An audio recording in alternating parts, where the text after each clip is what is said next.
नर्मदे हर, नर्मदे हर, हर हर नर्मदे। ब्रह्मेश्वर तीर्थ के समीप ही रामेश्वर तीर्थ है। यहाँ रावण के वध के पश्चात ब्रह्म हत्या के शमनार्थ भगवान श्री रामचंद्र जी ने तपस्या की थी।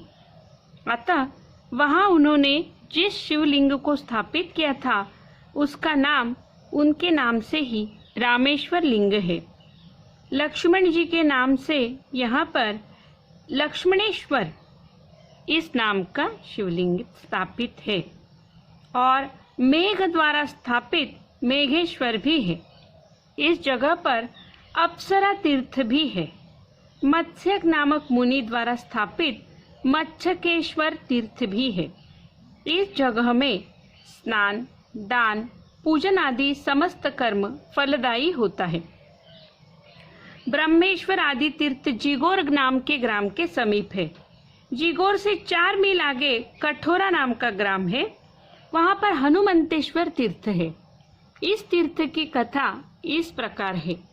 लंका के युद्ध में हनुमान जी ने रावण के पुत्रों को मारा था और रावण ब्राह्मण था, इसलिए उसे ब्रह्म हत्या का पाप लगा। ब्रह्म हत्या छूटने के लिए श्री रामचंद्र जी ने, समस्त वानरों ने, लक्ष्मण जी ने तपस्या की थी। श्री रामचंद्र जी ने हनुमान जी से कहा, हे हनुमान, तुमने भी तो रावण के पुत्रों को मारा है, तुम्हें भी ब्रह्म हत्या का पाप लगा है। तुम रेवा तट पर जाओ और शिव जी की आराधना करो, ब्रह्म हत्या निवारणार्थ तपस्या करो। तब हनुमान जी ने कहा कि मैं तपस्या करने की क्या जरूरत है, अभी उड़कर कैलाश जाता हूँ, शिव जी से मिल लेता हूँ और अपराध क्षमा कराता हूँ। तब श्री रामचंद्र जी ने स्मित करते हुए कहा, ठीक है, जैसी तुम्हारी इच्छा। यह सुनकर हनुमान जी ने उड्डान लगाया और वह तुरंत कैलाश पर्वत पहुंचे।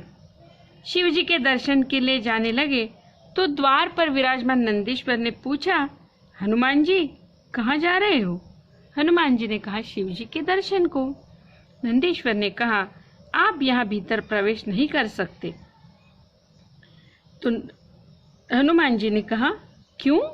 शिव जी तो सबके हैं, यहाँ कोई प्रवेश क्यों नहीं कर सकता? नंदी ने कहा, हाँ, शिव जी सबके हैं, सबके हैं शिव जी, परंतु तुमने रावण के पुत्रों को मारा है, लंका जलाई है, तुम्हें ब्रह्म हत्या का पाप लगा है। अतः तुम्हें तपस्या करके अपना पाप छुड़ाना होगा। जब तक तुम ये पाप नहीं छुड़ाते, तुम्हें शिव जी के दर्शनों का और कैलाश पर प्रवेश करने का अधिकार नहीं है। यह सुनकर हनुमान जी तुरंत रामचंद्र जी के पास लौट आए और सब वृत्तांत सुनाया। तो रामचंद्र जी ने कहा, हनुमान, हमने तो तुमसे यही कहा था, अब तुम रेवा तट पर जाकर तपस्या करो और इस ब्रह्म हत्या के पाप से मुक्त हो जाओ। श्री रामचंद्र जी की आज्ञा लेकर हनुमान जी इस कठोरा ग्राम नजीक हनुमंतेश्वर तीर्थ है वहां आए। वहां उन्होंने घोर तपस्या की और अपने ब्रह्म हत्या का प्रायश्चित किया। उनके नाम से समीप के ग्राम का नाम कपिस्थितापुर पड़ा और तीर्थ का नाम हनुमंतेश्वर पड़ा। इस जगह पर हनुमान उपासना, हनुमान कवच पढ़ने का विशेष महात्म्य है। यहाँ का मंदिर भी बड़ा विशाल सुंदर है, घाट भी सुंदर है। हनुमंतेश्वर से 2 मील पोईचा ग्राम के समीप पूर्तिकेश्वर महादेव जी का प्राचीन मंदिर है। यहाँ पूर्व काल में जाम्बवान, सुषेण, नील आदि ने तपस्या की थी। उनके शास्त्र प्रहार से जो व्रण हो गए थे वह सब तपस्या के बाद अच्छे हो गए। नर्मदा जी के तट पर ही यह ग्राम है। उस पार चांदोद नगरी है। जाम्बवान, सुषेण और नील द्वारा पोईचा ग्राम में जो पुतिकेश्वर शिव है, वहां से 3 मील आगे नलेश्वर तीर्थ है। श्री रामचंद्र जी के सेवा में जो नल और नील यह स्थापत्य विद्या के आचार्य वानर थे और जिन्होंने सीता माता को रावण की कैद से छुड़ाने के लिए लंका पहुंचने के लिए सागर पर सेतु बनाया था, उनमें से नल नामक वानर ने अनेक वानरों सहित ब्रह्म हत्या मिटाने के लिए यहाँ तप किया था। और अपने नाम से नलेश्वर शिवलिंग की स्थापना की थी। इस स्थान पर तपस्या करने का बहुत बड़ा महात्म्य है।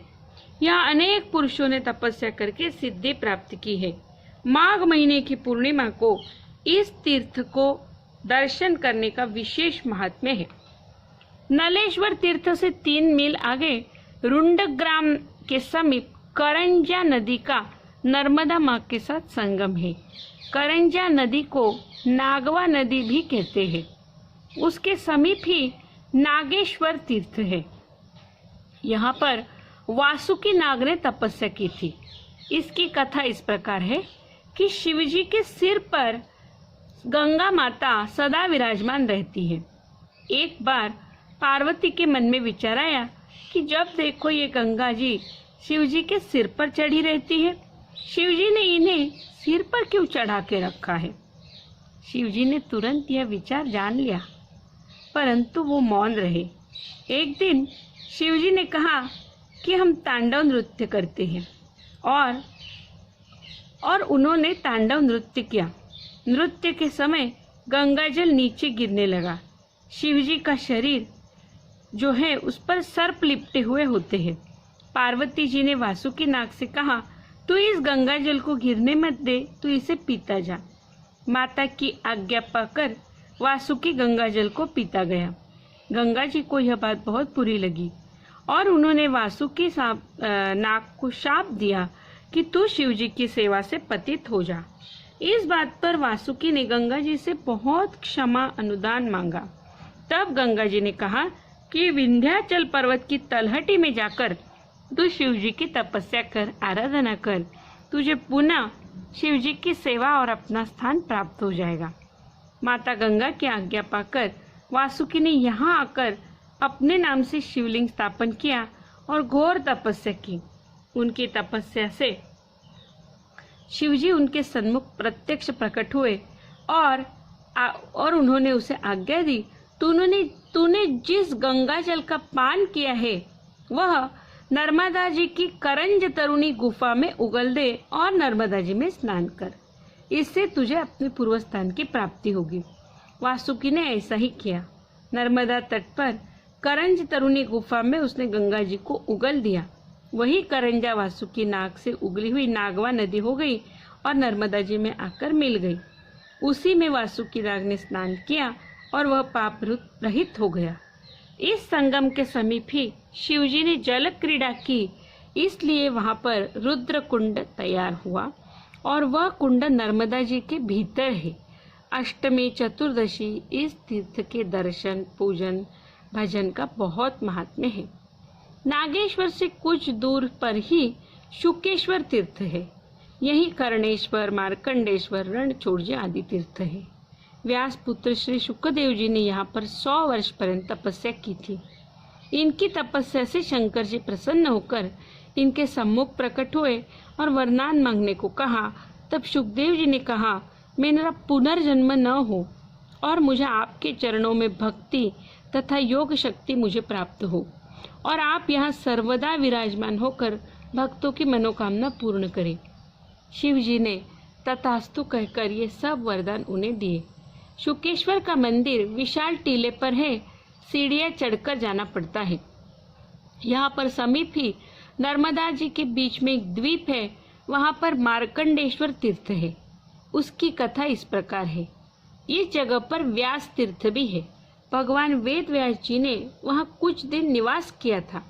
एक समय चिरंजीवी भगवान मार्कंडेय जी महामुनि व्यास जी के दर्शन के निमित्त इस स्थान पर आए। यह स्थान, इसकी पवित्रता, सुंदरता देखकर वह इस स्थान पर कुछ दिन रहे और उन्होंने अपने नाम से यहाँ पर एक शिवलिंग की स्थापना की। शिव जी की कृपा से यह जो भी पूजन भजन करता है उसकी हर मनोकामना पूर्ण होती है। शुकेश्वर से 4 मील आगे एक और मार्कंडेश्वर तीर्थ है। इसकी कथा इस प्रकार है। एक महात्मा मृग का शरीर धारण करके नर्मदा किनारे संचार कर रहे थे। कोई राजा शिकार करने आया था। उसको यह बात समझ में नहीं आई कि ऋषि ही मृग के वेश में है, तो उन्होंने मृग को बाण मारकर उसका वध कर डाला। उसको जब मालूम हुआ कि मृग के वेश में यह तो ऋषि थे, तब पाप के प्रायश्चित निमित्त वह राजा मार्कंडेय मुनि की सेवा में गया। उस स्थान पर राजा ने 8 दिन निवास किया। तब मुनि ने उन्हें आज्ञा दी कि वह पृथ्वी पर के समस्त तीर्थों की यात्रा करे। उसने संपूर्ण पृथ्वी पर भ्रमण किया और समस्त तीर्थों की यात्रा की, परंतु उसके मन में नर्मदा माता जी ही बसी रही। जब समस्त तीर्थों की यात्रा पूर्ण हुई, तब वह नर्मदा किनारे आया और नागेश्वर पहुंचकर उसने करंजा नदी में और संगम में स्नान किया। तब उसका चित्त शुद्ध हो गया, वह पापरहित हो गया। शिवजी ने उसे स्वयं प्रकट होकर ज्ञान भी दिया। इस स्थान पर तपस्या करने से सभी कर्मों की सिद्धि होती है। अष्टमी के दर्शन और स्नान का यहाँ विशेष महात्म्य है। मार्कंडेय तीर्थ से 1 मील आगे ओरी ग्राम के निकट कोटीनार में कोटेश्वर तीर्थ है, ओरी कोटेश्वर। इसकी कथा इस प्रकार है। त्रेता युग की बात है। एक बार त्रेता युग में 10 वर्षों तक वर्षा नहीं हुई। सब देशों से भाग भागकर करोड़ों नर नारी कोटिनारपुर में आ गए और करोड़ों पुरुषों ने घोर संकट के विमोचन निमित्त भगवान कोटेश्वर की स्थापना करके उनकी पूजा की और शिव जी ने प्रसन्न होकर उन सब की रक्षा की और वर्षा कराई। ये जगह पर स्नान, दान, पितृतर्पण इनका अनंत महात्म्य है। कोटेश्वर से 2 मील आगे मुकुटेश्वर तीर्थ है। उसकी कथा इस प्रकार है। दक्ष प्रजापति को शिवजी ने प्रजापतियों का मुख्य सभापति बनाया। अब प्रजापति को बड़ा अभिमान हुआ। प्रयागराज में प्रजापतियों के सत्र में दक्ष सभापति बनकर मंडप में आए। सब लोग तो उनके आने पर खड़े हो गए, किंतु ब्रह्मा जी और शिव जी अपने स्थान पर ही बैठे रहे। इस पर दक्ष ने शिव जी को आपको यज्ञों में कभी भाग न मिलेगा ऐसा शाप दिया और दक्ष को शिव जी के प्रति बड़ा क्रोध और घृणा आई। दक्ष ने यज्ञ आरंभ किया, उसमें सबको आमंत्रण दिया, किंतु अपने जमात शिव और अपनी कन्या पार्वती को आमंत्रण नहीं दिया। सती हट करके बिना बुलाए अकेली ही वहां चली गई। उसने शिव जी से कहा, अपने पिता के घर जाने के लिए और वह भी यज्ञ में सम्मिलित होने के लिए आमंत्रण की जरूरत नहीं है। परंतु पिताजी के यज्ञ में पहुंचने के बाद अपने पति महादेव शिव जी का भाग वहां न देखकर उसे बहुत दुख हुआ। दक्ष द्वारा अपमानित होने पर उसने योगाग्नि में अपने शरीर को भस्म किया। जब शिवजी ने नारद जी से यह समाचार सुना तो उन्होंने अत्यंत क्रोध से अपनी जटाओं से वीरभद्र को उत्पन्न किया। वीरभद्र ने जाकर दक्ष के यज्ञ को विध्वंस किया। फिर देवताओं की प्रार्थना पर शिवजी कैलाश से आए और उन्होंने यज्ञ में बलि दिए जाने वाले अज का मुख दक्ष के कटे हुए सिर पर लगाया और दक्ष का पुनर्जन्म हुआ। दक्ष ने अपना यज्ञ पूर्ण किया और वह नर्मदा किनारे सीधे चले आए। शिवजी भी नर्मदा किनारे आए। कैलाश से आते वक्त शिवजी अपना मुकुट भूल गए थे। तब पीछे से उनके गण उनका मुकुट लेकर नर्मदा तट पर आए। उन्होंने देखा कि नर्मदा तट पर शिवजी आए थे दर्शन के लिए, लेकिन शिवजी तो वहाँ है ही नहीं।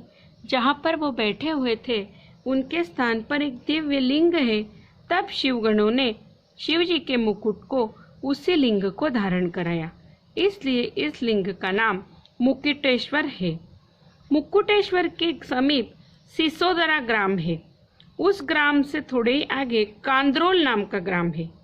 वहाँ स्कंदेश्वर शिव है।